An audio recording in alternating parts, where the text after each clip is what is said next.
Domingo 12 de fevereiro. Verso para memorizar.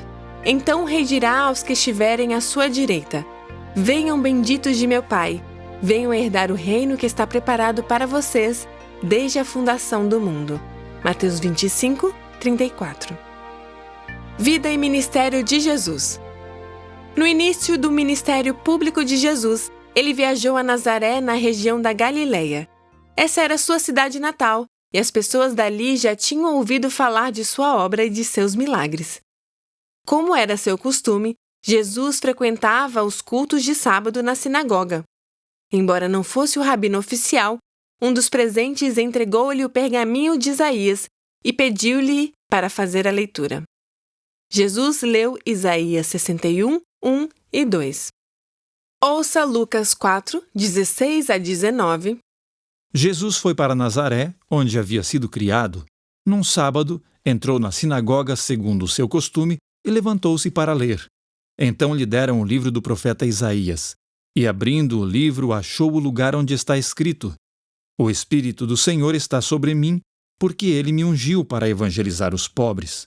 Enviou-me para proclamar libertação aos cativos e restauração da vista aos cegos, para pôr em liberdade os oprimidos, e proclamar o ano aceitável do Senhor.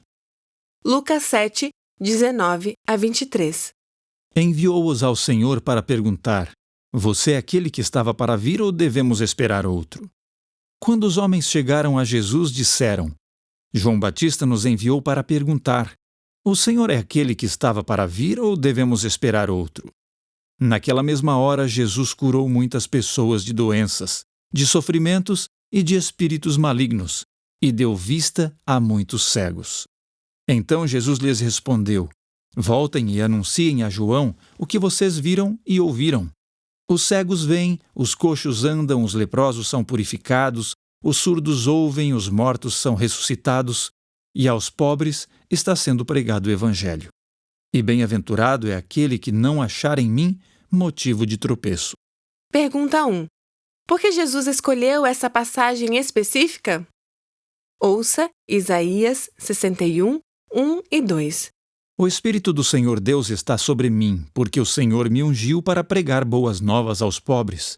Enviou-me a curar os quebrantados de coração, a proclamar libertação aos cativos e a pôr em liberdade os algemados, a apregoar o ano aceitável do Senhor e o dia da vingança do nosso Deus, a consolar todos os que choram. Porque esses versos de Isaías eram considerados messiânicos, o que eles revelam sobre a obra do Messias? Visto que os líderes religiosos aparentemente ignoravam as profecias que falavam de um Messias sofredor e aplicavam mal aquelas que apontavam para a glória de sua vinda, o que deveria servir como lembrete para nós de que é muito importante compreender a profecia, a maioria das pessoas acreditava na falsa ideia de que a missão do Messias seria libertar Israel dos romanos. Pensar que a declaração da missão do Messias vinha de Isaías 61, 1 e 2 deve ter sido um verdadeiro choque. Os pobres geralmente eram desprezados pelos oficiais inescrupulosos, como cobradores de impostos, negociantes e até mesmo seus próprios vizinhos. Pensava-se que a pobreza fosse maldição de Deus e que sua condição fosse culpa deles mesmos. Com essa mentalidade, poucos se preocupavam com os pobres e sua situação difícil.